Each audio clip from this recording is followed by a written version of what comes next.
Hello दोस्तों। Last time हमने Indian historical background behind the Indian constitution को समझा था और पढ़ा था। इसी कॉन्टेक्स्ट में आज हम इंडियन प्रियम्बल्स को समझेंगे और ऑब्वियसली उसको कॉम्प्रहेंड करने की कोशिश करेंगे।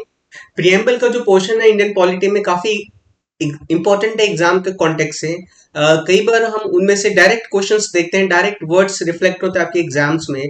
तो आपके पीसीएस एग्जाम हो, जो आपके स्पेसिफिक एग्जाम है Arunachal Pradesh public service commission, इसके लिए क्वेश्चन प्रियम्बल टॉपिक काफी इंपॉर्टेंट हो सकता है। उनसे कई सारी चीजें आप उससे पूछ सकते हैं, जैसे अमेंडमेंट की बात कर सकते हैं, उसमें कुछ स्पेशल फीचर्स की बात कर सकते हैं, कुछ वर्ड्स की बात कर सकते हैं जो कि डायरेक्टली आपके एग्जाम में आ सकता है। ये इस कॉन्टेक्स्ट से काफी इंपॉर्टेंट हो सकता है। आप अच्छे से इसको समझिए और ध्यान दीजिए, आपकी प्रिपरेशन में काफी हेल्पफुल होगा इंडियन पॉलिटी के कॉन्टेक्स्ट से। तो आइए आज हम स्टार्ट करते हैं। प्रियम्बल प्रियम्बल एक बहुत ही इंपॉर्टेंट टॉपिक है। आइए इसको समझते हैं।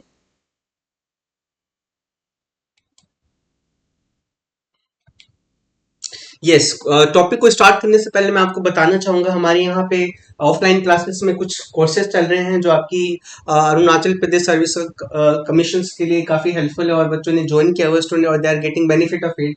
तो प्रीलिम कोर्स स्पेसिफिक है जिसमें हम पेपर वन और पेपर टू कवर करते हैं।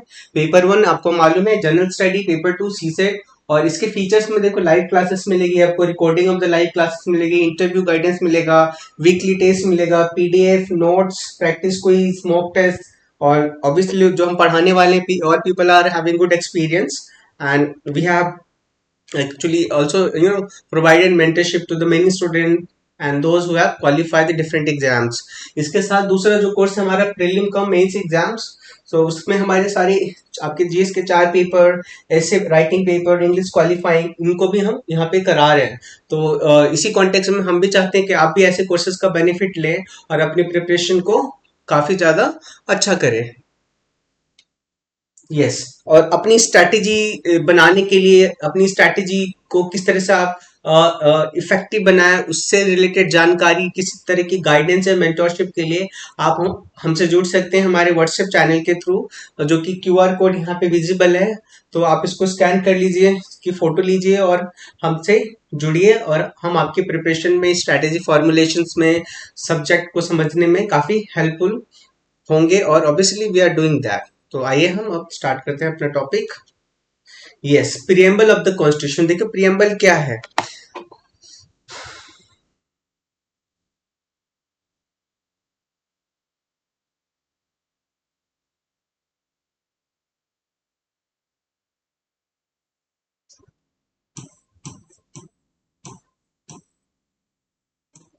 प्रियम्बल, प्रियम्बल को बोला गया है introduction of the constitution of India, horoscope of the constitution of India.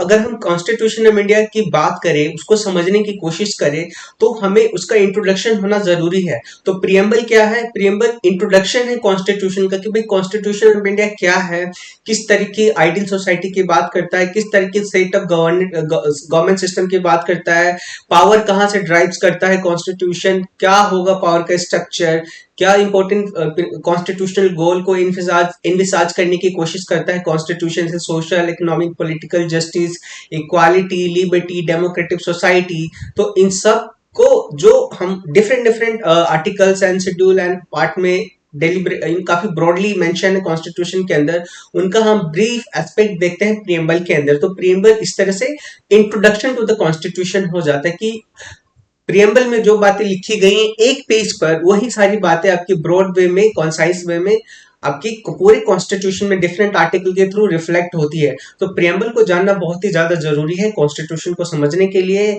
और ऑब्वियसली आपकी प्रिपरेशन के लिए। तो हम ब्रीफली अगर हम बात बताएं, तो प्रियम्बल बताते हैं कि भाई सेटअप गवर्नमेंट कैसा होना चाहिए, सिटीजन के पास क्या राइट्स है, कॉन्स्टिट्यूशन कहाँ से पावर ड्राइव करती है, किसके लिए क्या पावर है, किस तरीके सोसाइटी को हम चाहते हैं डेवलप करना या बनाना।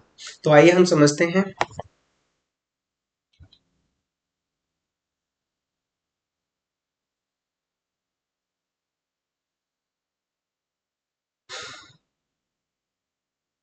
देखिए, ये कुछ ब्रीफ है हमारी प्रियम्बल के बारे में। तो हमें पता है जैसे कि हम ब्रिटिश रूल के अंदर थे and modern institution building of constitution काफी ज्यादा इंस्पायर है वेस्टर्न कंट्री से। तो अगर प्रियम्बल की अगर एक इंपॉर्टेंट बात करें तो हमारे देश के अंदर प्रियम्बल बाद में लिखा गया। सबसे पहले हमारा कॉन्स्टिट्यूशन लिखा गया और उसके लास्ट में प्रियम्बल लिखा गया, राइट। और दूसरी अगर हम बात करें अमेरिका की, यूएसए की, तो वहां पहले प्रियम्बल लिखा गया फिर कॉन्स्टिट्यूशन लिखा गया। तो ऐसा क्यों, क्या जरूरत थी हमें लास्ट में प्रियम्बल लिखने की, और यूएस में क्यों लिखा गया प्रियम्बल, हम सब इसको समझेंगे इस अपने एनालिसिस के थ्रू। तो देखेंगे जो हमारा कॉन्स्टिट्यूशन असेंबली 13 जनवरी 1946 को स्टैब्लिश होता है और कॉन्स्टिट्यूशन बनाने का काम शुरू होता है। और काफी डिबेट, डिस्कशन, डेलिब्रेशन से हमारे कॉन्स्टिट्यूशन बनते हैं, जो कि वर्ल्ड का one of the most beautiful and very effective constitution रहा है। अगर हम आसपास के देशों में देखें तो कई बार कॉन्स्टिट्यूशन चेंज कर लिया कि आपके पड़ोस, हमारे पड़ोसी देश नेपाल में हम देखते हैं कि वहां पे कोई एक ऐसा कॉन्स्टिट्यूशन अभी तक नहीं 10 या 5 साल से ज्यादा नहीं चला है। हाल में उन्होंने अपना कॉन्स्टिट्यूशन 5 से 6 बार चेंज किया है, राइट। तो ये शो करता है कि अगर कोई भी कॉन्स्टिट्यूशन इंक्लूसिव ना हो, ब्रॉड ना हो, होलिस्टिक ना हो, प्रोग्रेसिव ना हो, तो वो ऑब्वियसली सोसाइटी की डिमांड को पूरा नहीं कर पाता। अगर हम इसी कॉन्टेक्स्ट में अपने कॉन्स्टिट्यूशन की बात करें, कॉन्स्टिट्यूशन ऑफ इंडिया की बात करें, तो हम देखेंगे constitution of India one of the most important and one of the most effective document that is because of which we are able to achieved many things in our society. So it has some very positive provision, and it is also the mixture of, we'll study in the further classes, that Constitution of India is a flexible document. It has both the rigidity and also the flexibility. So we have that particular notion, so we'll study that in the later classes. So let's understand.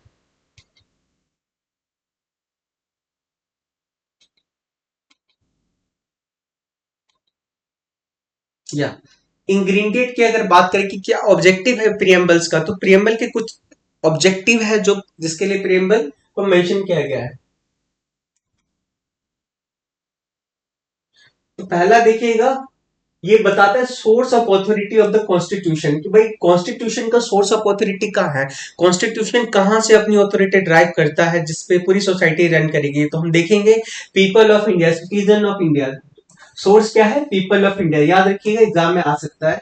दूसरा है nature of Indian state. Indian state का क्या nature होगा, कि हर country का कुछ nature होता है, कुछ डेमोक्रेटिक कंट्री है, कुछ मोनार्कियल कंट्री है, कुछ में ऑटोक्रेटिक गवर्नमेंट है।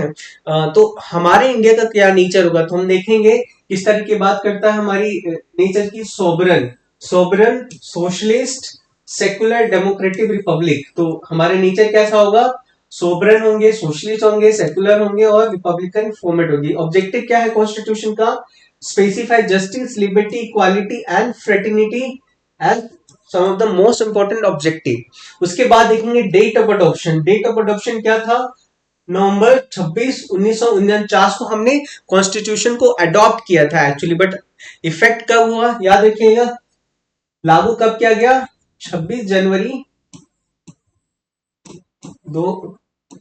1950।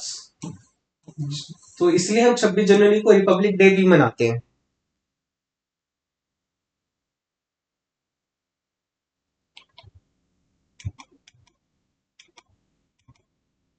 देखिए कॉन्स्टिट्यूशन क्या बात करता है, ये अगर आप याद रखेंगे तो एग्जाम के लिए इंपॉर्टेंट भी हो सकता है। देखिए constitution of India preamble,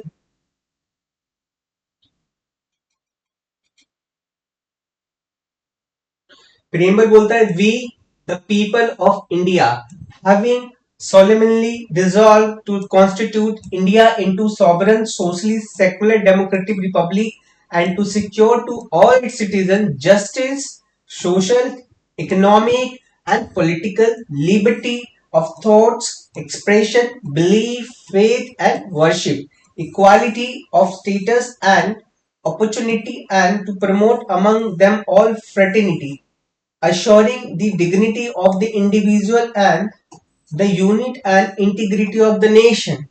In our Constituent Assembly, this 26th day of November 1949, do hereby adopt, enact, and give to ourselves thus constitution. So ये प्रियम्बल बात करता है कि भाई कॉन्स्टिट्यूशन क्या है, सोसाइटी का क्या नेचर होगा, पॉलिटिक किस फॉर्म की होगी, सिटीजन के पास क्या राइट्स होंगे। जैसे हम देखते हैं social, economic, political, liberty, justice, equality हमारे फंडामेंटल राइट्स में भी रिफ्लेक्ट होता है। तो हम इन हर एक एक वर्ड्स को डिटेल में समझेंगे आगे की स्लाइड्स में।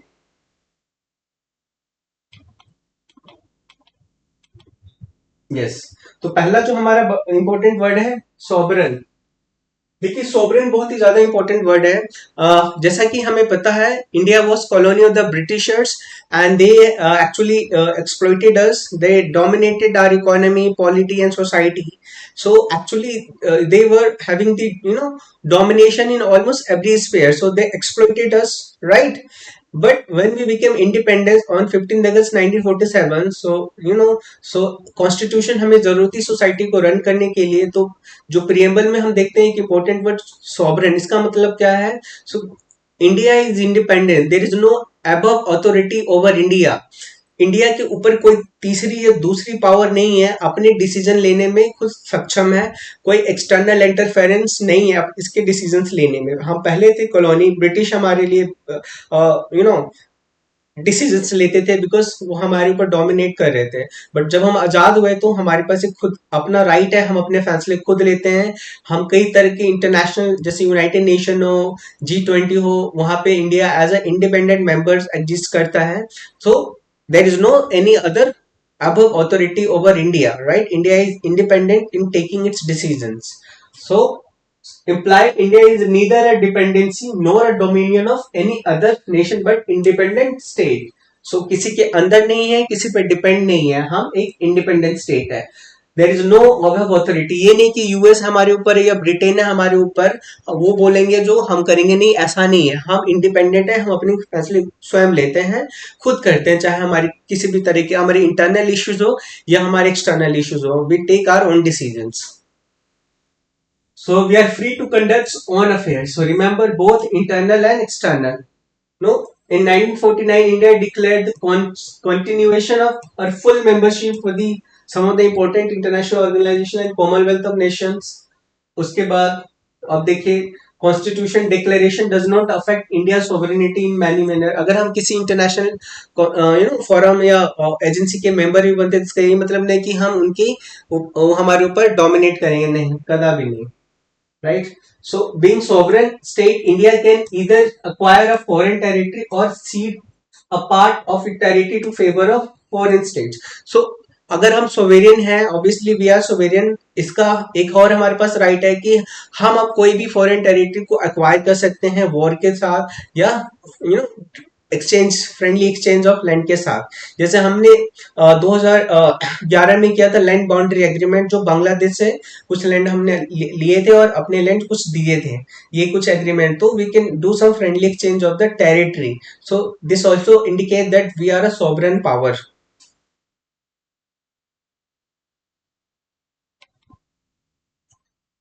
दूसरा इंपॉर्टेंट वर्ड है सोशलिस्ट। सोशलिस्ट क्या है?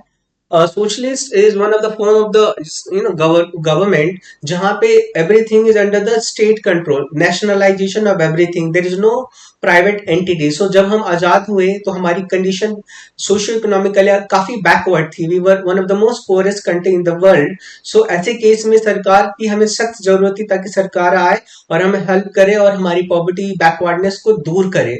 तो हम देखेंगे हमारी 5 ईयर प्लान्स में, जो पहला 5 ईयर प्लान है या दूसरा तीसरा, उसमें मिक्स इकोनॉमी का जो कंडीशन हमने अपनाया कि भाई गवर्नमेंट भी एग्जिस्ट करेगी, साथ साथ प्राइवेट सेक्टर भी एग्जिस्ट करेगा। बट इनिशियल प्लान्स में there was actually domination of the government of India.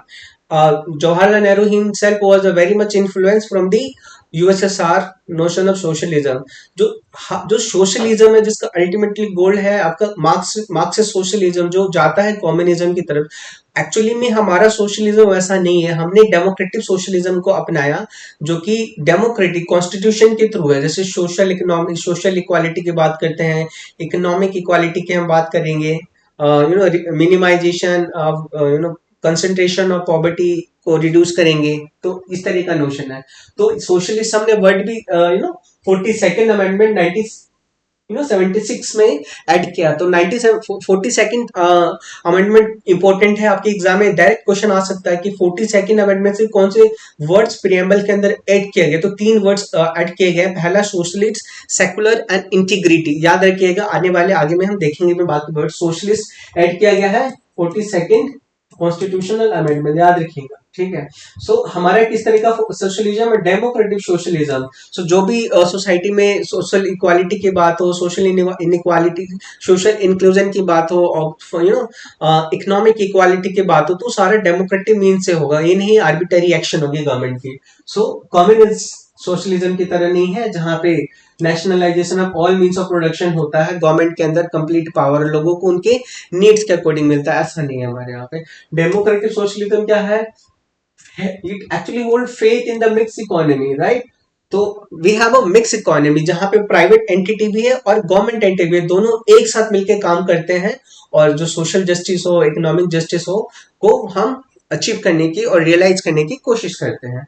कई तरीके हमारे government scheme and policy program इसकी और इंडिकेट करते हैं, जैसे स्टैंड अप इंडिया जो एक्चुअली बात करता है क्रेडिट, फॉर्मल क्रेडिट देना for the weaker section, marginalized section of the community like ST community, SC community.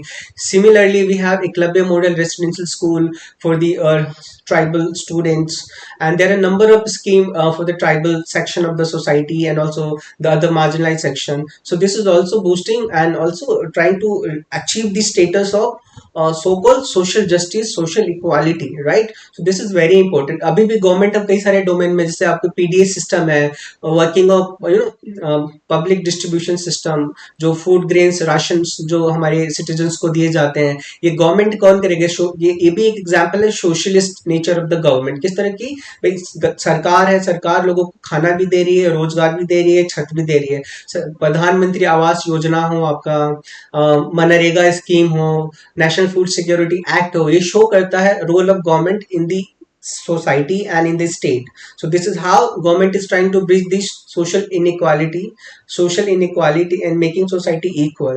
और कुछ social practices हो जो caste based discrimination हो या कुछ इस तरह की, उसको भी सरकार affirmative actions के थ्रू reduce करने की कोशिश कर, जैसे provision of reservation for the SC and ST OBCs, ये भी hint करता है actually social equality की ओर। तो ये भी कुछ important है। हमारी सुप्रीम कोर्ट ने भी बोला है कि भाई democratic socialism aim to end poverty, ignorance, disease, inequality, opportunity. So Indian socialism blend of Marxism and Gandhian. Gandhi ji भी बड़े हिदायती थे विलेज लेवल डेवलपमेंट की, बॉटम लेवल डेवलपमेंट की। तो हमारे जो हमारा तरीका है सोशलिज्म का, उसमें हमारे पास मार्क्सिज्म का भी कुछ फीचर्स है और गांधीज्म का भी फीचर्स है। कंप्लीट जो वेस्टर्न मार्क्सिस्ट सोशलिस्ट है वो नहीं है हमारे पास, ठीक है। तो याद रखिएगा, ये था हमारा socialist nature of the state. But हमने जो रिफॉर्म किया 1991 में, जो एलपीजी रिफॉर्म से जाना जाता है, लिबरलाइजेशन, प्राइवेटाइजेशन एंड ग्लोबलाइजेशन। तो इसके बाद देखते हैं गवर्नमेंट ने प्राइवेट सेक्टर को बहुत मौका दिया। तो आज कल हम देखेंगे प्राइवेट सेक्टर डोमिनेट कर रहे हैं कई सारे सेक्टर्स में, but still government has a role and the government is playing its role. So that is also one of the important features of modern Indian state.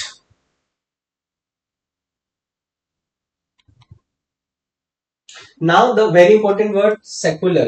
So secular is also very important features of Indian society.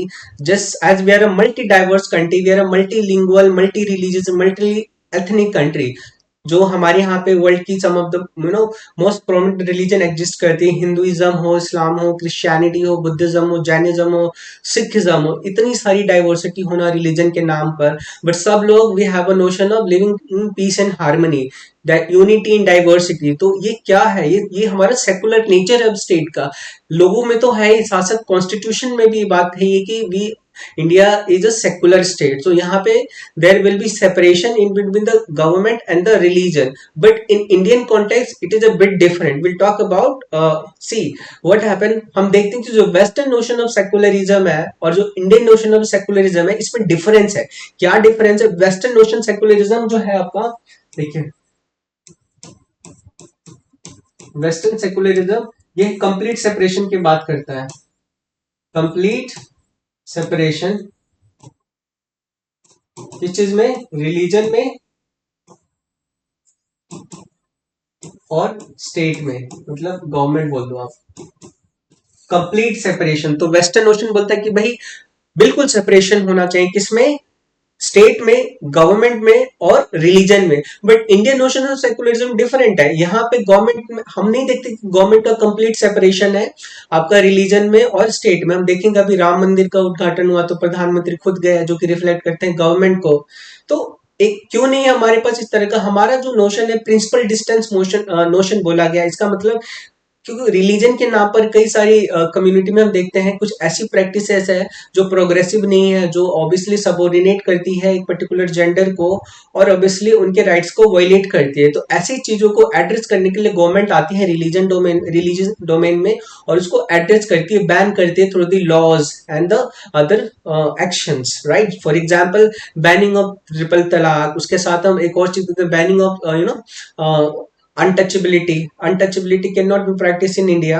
Eight the same time devadasi system, इसको भी ban कर दिया गया। और कुछ ऐसे practice जो religion के नाम पर हो, अंधविश्वास के नाम पर किए जाते हैं, जिससे सोसाइटी में लोगों के राइट्स का वायलेशन होता है और सुपरस्टिशियस बिलीफ बढ़ती है। तो ऐसे क्षेत्र में जाके गवर्नमेंट ऐसे जाके उनको खत्म करता है और कर सकता है, और कई बार पॉजिटिव सपोर्ट भी करता है।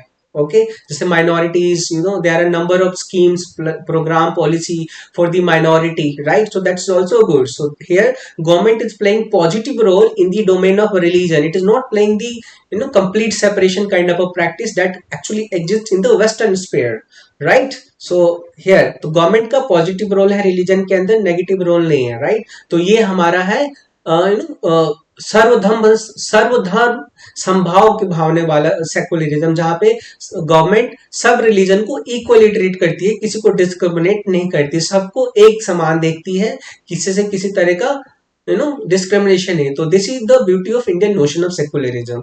आई होप आपको ये समझ में आया इंडियन नोशन ऑफ सेकुलरिज्म क्या है, वेस्टर्न नोशन ऑफ सेकुलरिज्म क्या है, और इसलिए सेकुलरिज्म को भी हमारे कॉन्स्टिट्यूशन प्रियम्बल में मेंशन किया गया है, और ये भी ऐड किया गया 42nd कॉन्स्टिट्यूशन अमेंडमेंट के थ्रू, याद रखिएगा। और हमारे फंडामेंटल राइट में हम देखेंगे राइट टू रिलीजन, 25 से 28 के बीच में मेंशन है, जो सिटीजन्स को राइट देता है उनके रिलीजियस को प्रैक्टिस प्रोपोगेट ऑब्वियसली फॉलो करने का।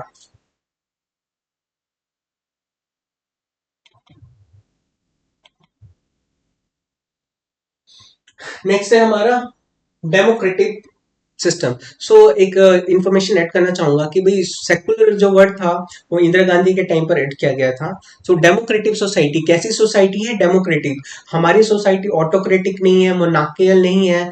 हमारी सोसाइटी कैसी है, डेमोक्रेटिक, जहाँ पे पावर लोगों के हाथ में, लोग वोट करते हैं, गवर्नमेंट बनाते हैं, एंड जो गवर्नमेंट है वो अकाउंटेबल होती है पीपल, लोगों के द्वारा। लोग, people can ask question to their representative. So democratic is also very important word that is being mentioned under the preambles. So yeah, so ये basically it's talk about, it's embracing not only the political democracy but also social and economic democracy. So democratic, political democratic नहीं जहां political equality की बात हो, सबको vote देने का अधिकार, यूनिवर्सल एडल्ट फ्रेंचाइजी हो, बल्कि हमारा जो डेमोक्रेटिक सेटअप है किसकी बात करता है, सोशल एंड इकोनॉमिक डेमोक्रेसी की। जो बी आर अम्बेडकर, जो फादर ऑफ द कॉन्स्टिट्यूशन बोला जाता है जिनको, वो बात करते थे भाई पॉलिटिकल डेमोक्रेसी अलोन नहीं चाहिए, जब तक हमारे पास सोशल एंड इकोनॉमिक डेमोक्रेसी नहीं होगा उस पॉलिटिकल डेमोक्रेसी का कोई फायदा नहीं है। तो उन्होंने बड़े स्ट्रांगली एम्फेसाइज किया कि we need to have a social and economic democracy. So B R Ambedkar की बात याद रखिएगा, बात करते हैं सोशल एंड इकोनॉमिक डेमोक्रेसी की, right.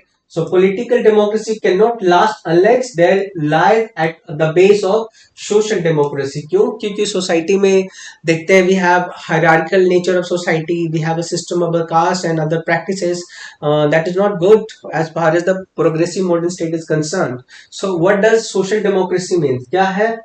It means way of life which recognize liberty, equality and fraternity. Liberty क्या है? आपको अपने सोचने का, समझने का अधिकार है। इक्वालिटी है, कोई जेंडर हो, चाहे कोई भी जेंडर हो, कोई भी सेक्स हो, कोई भी रिलीजन हो, कोई भी कास्ट हो, कोई भी रेस हो, सबको इक्वल ट्रीट किया जाएगा। फ्रेटर्निटी, सब लोग मिलजुल के रहेंगे ब्रदरहुड की तरह। प्रिंसिपल देखो of liberty, equality and fraternity, ये हमने ये हमारी तीन इंपॉर्टेंट वैल्यू है, याद रखिए। लिबर्टी, इक्वालिटी, इनको बोला जाता है ट्रिनिटी, सो ट्रिनिटी में क्या आते हैं? Liberty, equality, fraternity. So union of Trinity in the sense divorce from the other to actually defeat the purpose of democracy. So yes, so ये तीनों काफी ज्यादा इंपॉर्टेंट है अगर हम डेमोक्रेटिक सोसाइटी को एंश्योर और प्रोग्रेसिव बनाना चाहेंगे। तो liberty, equality, fraternity.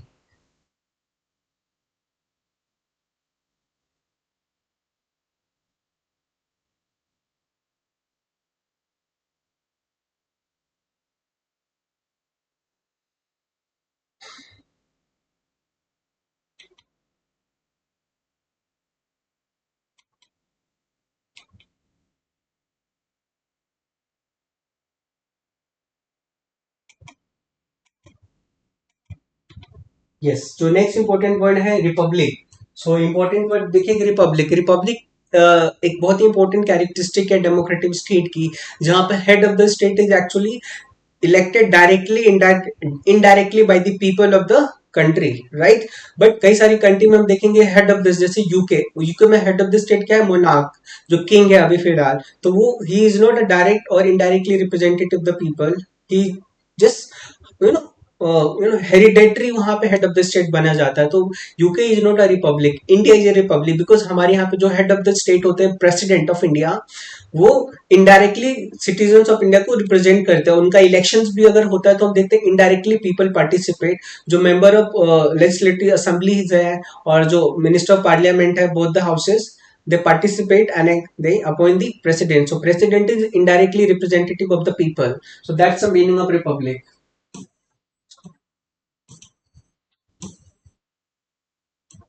So head of the state is always elected directly or indirectly for a fixed period, right? So according to the republic in our preamble is indicate India has elected head called president. Okay, so that's it. Republic also means vesting political sovereignty in the people and not the single individual like life. तो एक और important है कि जो Republic sovereignty जो है peoples लोगों के हाथ में, ये नहीं कि किसी इंडिविजुअल किंग या क्वीन के हाथ में। तो याद रखिएगा। और there is also absence of any privilege class and all public officer being spread and open for all the people. So जो भी पब्लिक ऑफिस हो, मिनिस्टर्स हो, ब्यूरोक्रेट हो, it is open for everybody. It is there is no bar on against anybody. Yes, and one of the most important value that is mentioned is justice.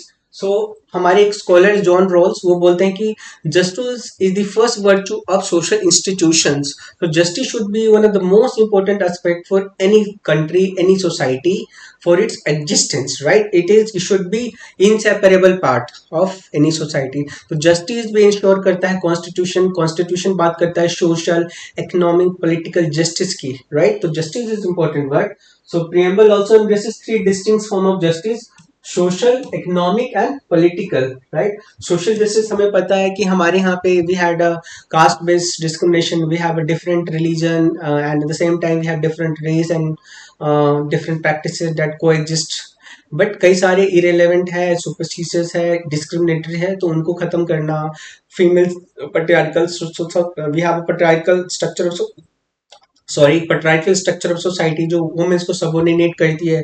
तो social justice की अगर हम बात करते हैं तो ऐसी चीजों को, ऐसी प्रैक्टिसेस को, उनके मोबिलिटी को हिंडर करते हैं, उनको खत्म करना।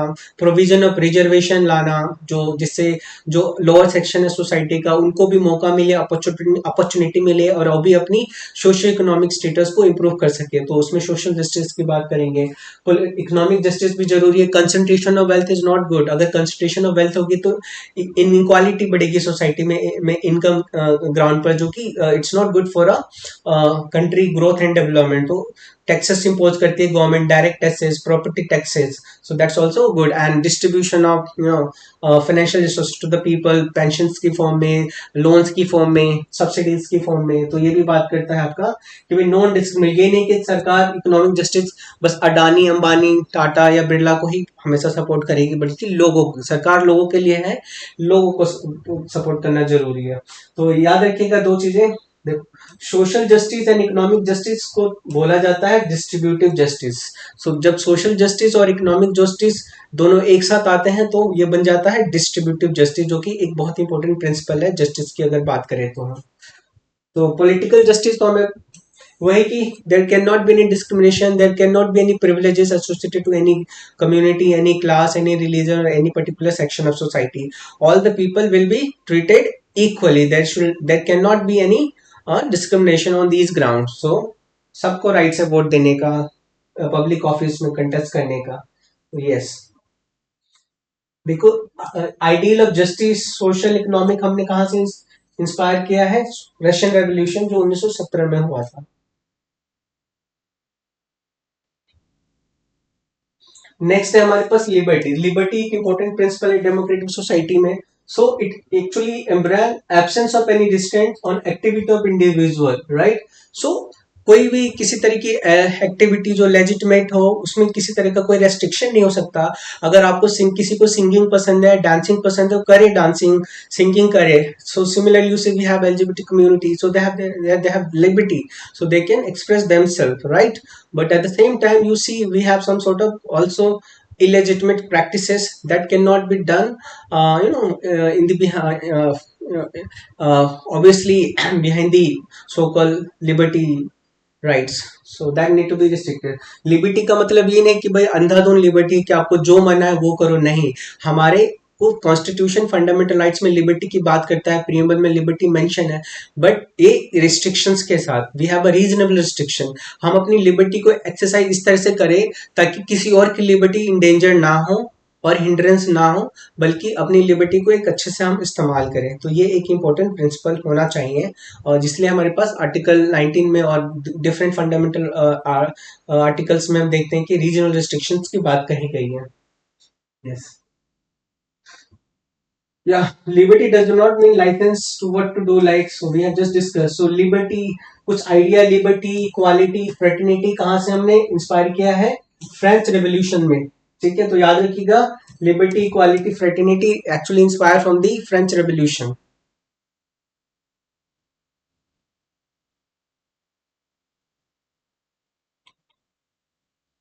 नेक्स्ट है important word fraternity. What is this fraternity? Fraternity is important word. क्यों इंपॉर्टेंट है? देखिए हमारे पास कितनी डाइवर्सिटी है. नॉर्थ ईस्ट में जाए तो you have different diversity. You have diversity based on the ethnicity. अगर आप नॉर्थ में आए तो you have a caste. South में जाए तो you have again the different culture and custom tradition. इतनी सारी डाइवर्सिटी होने के बावजूद भी we all say very proudly that we are proud to be Indian, right. So we, हम प्राउडफुल सिटीजन है कंट्री इंडिया के, right. And we have proud that we belongs from India, right. So that is also very important identity, and also so called we respect our country, we are proud of citizen of India. तो ये कहाँ से आता है? कहीं हम देश में कहीं के भी हो, लेकिन we all people are Indian, right. तो फ्रेटर्निटी इसी को हमें और ज्यादा स्ट्रॉन्ग बनाने की एनकरेज करता है. Fraternity notion of brotherhood, though we have differences and diversity, but इसका मतलब ये नहीं कि हम नॉर्थ बोले you are from north India, I am from north east India और साउथ इंडिया और western India. No, we all are Indian, and we all must have a notion of brotherhood. We must be able to respect each other custom and tradition, and that is very important for the strength and also unity and integrity of the nation. So fraternity is important. It's a sense of brotherhood. Okay. So constitution promote feeling of fraternity by system of single citizenship. So हमारे यहाँ पे एक ही citizenship है. We do not have a dual citizenship. जैसे US की अगर बात करो तो यूएस में एक यूएस का सिटीजनशिप तो है, साथ साथ यूएस के जो 50 स्टेट्स है उनका अपना सिटीजनशिप है. Citizenship of Arizona, citizenship of Florida, citizenship of Atlanta, Indiana. But यहाँ पे though we have different state, but we have only one citizen. We are nothing like I'm citizen of Delhi and I'm also citizen of India. No, I'm only the citizen of India. Whenever anywhere I am living in India, but I will be termed as a citizen of India only. So fundamental duty भी encourage करता है कि citizen should promote notion of fraternity and promote harmony, spirit of common brotherhood among us all the people, transcending religious, linguistic, regional, sectional diversity. So preamble declare India fraternity has to assure two things. individual and unity and integrity of the nation. So unity and integrity is important because हम लोग आपस में इन सब बातों को लेके अगर भेद करेंगे अपने बीच में, तो हमारी कंट्री वीक होगी और हमारी यूनिटी एंड डाइवर्सिटी डिस्टर्ब होगी। तो अब हम देखते हैं हमारे नेबर्स, चाइना हो, पाकिस्तान हो, या जो सिनेरियो है वर्ल्ड का, हमारे देश में किसी तरह की दंगे करवाने की अक्सर कोशिश की जाती है पाकिस्तान जैसी कंट्री के द्वारा।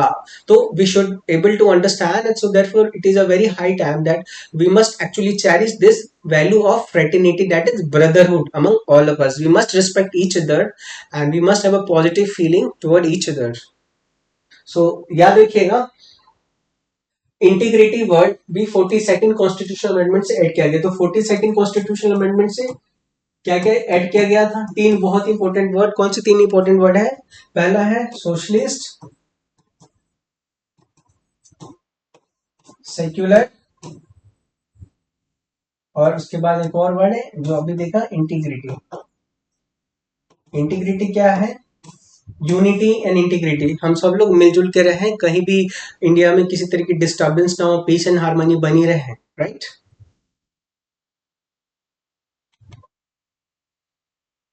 इनिशियली कॉन्स्टिट्यूशन में हमारे पास 394 आर्टिकल्स थे जब हमारा कॉन्स्टिट्यूशन 1949 में बन के तैयार हो गया था। और बट धीरे धीरे आर्टिकल्स बढ़ भी गए हैं। तो कुछ आर्टिकल जो थे हमारे, देखिए आर्टिकल 5, 6, 7, 8, 9, 62, 324, 366, ये सारे article shall came into effect at once, and remaining provision of the constitution actually come later into the 26 day of January. तो ये जो आर्टिकल थे वो 1949 से ही हमारे यहाँ इफेक्टिव हो गए थे, बट बाकी जो आर्टिकल थे वो 26 जनवरी 1950 से स्टार्ट हुए। ओके, तो कुछ एक और इम्पोर्टेंट क्वेश्चन है जो एग्जाम में आ सकता है कि भाई क्या प्रियम्बल के बारे में, कि क्या प्रियम्बल कॉन्स्टिट्यूशन का पार्ट है या नहीं है? क्यों प्रियम्बल का पार्ट है? क्या प्रियम्बल को हम हटा सकते हैं, अमेंड कर सकते हैं क्या? तो इससे रिलेटेड पहला जो केस आया था, एक बहुत इंपॉर्टेंट केस था, बेरूबारी यूनियन केस। तो बेरूबारी एक जगह थी जब इंडिया पाकिस्तान का पार्टीशन हुआ था, उससे रिलेटेड था। तो नून मून we had agreement with Pakistan कि भाई ये हमें दे दो या आप ले लो। तो we had that particular Berubari union case. तो कुछ लोगों ने फाइल कोर्ट गए और कोर्ट्स में ऑब्वियसली पिटिशन डाली कि भाई ऐसा नहीं होना चाहिए कि इंडिया की टेरिटरी किसी को भी दे दिया जाए। नहीं, तो अगर दे तो भाई इंडिया में, अगर आप इंडिया की टेरिटरी सीड करते हो किसी और के साथ तो एरिया रिड्यूस होता है। तो एरिया जब रिड्यूस होगा तो we need to change the constitution, we need to we need to make some changes, क्योंकि एरिया रिड्यूस हो रहा है तो टेरिटरी रिड्यूस हो रही है, राइट। सो इसी कॉन्टेक्स्ट में बेरीबारी केस आया था। तो सुप्रीम कोर्ट ने इस केस में बोला था भाई देखिए, पर प्रियम्बल एक इंपॉर्टेंट एस्पेक्ट है but it is not a part of the constitution. पहले ही बोल दिया कि भाई okay preamble is okay but it is not a part of the constitution. Later on हम देखेंगे। तो इसीलिए गवर्नमेंट 9th अमेंडमेंट लेके आती है और कुछ चेंजेस लेके आती है। तो supreme court state that the preamble is not a part of the constitution. क्या बोला? बेरूबारी यूनियन केस 1960 में, याद रखिएगा एग्जाम में आ सकता है कि केस किससे रिलेटेड है। तो इस केस, ये केस सुप्रीम कोर्ट के प्रियम्बल से रिलेटेड है, कॉन्स्टिट्यूशन बनने के प्रियम्बल से रिलेटेड है। और इस केस में सुप्रीम कोर्ट ने क्या बोला था? बोला था कि भाई preamble is not a part of the constitution.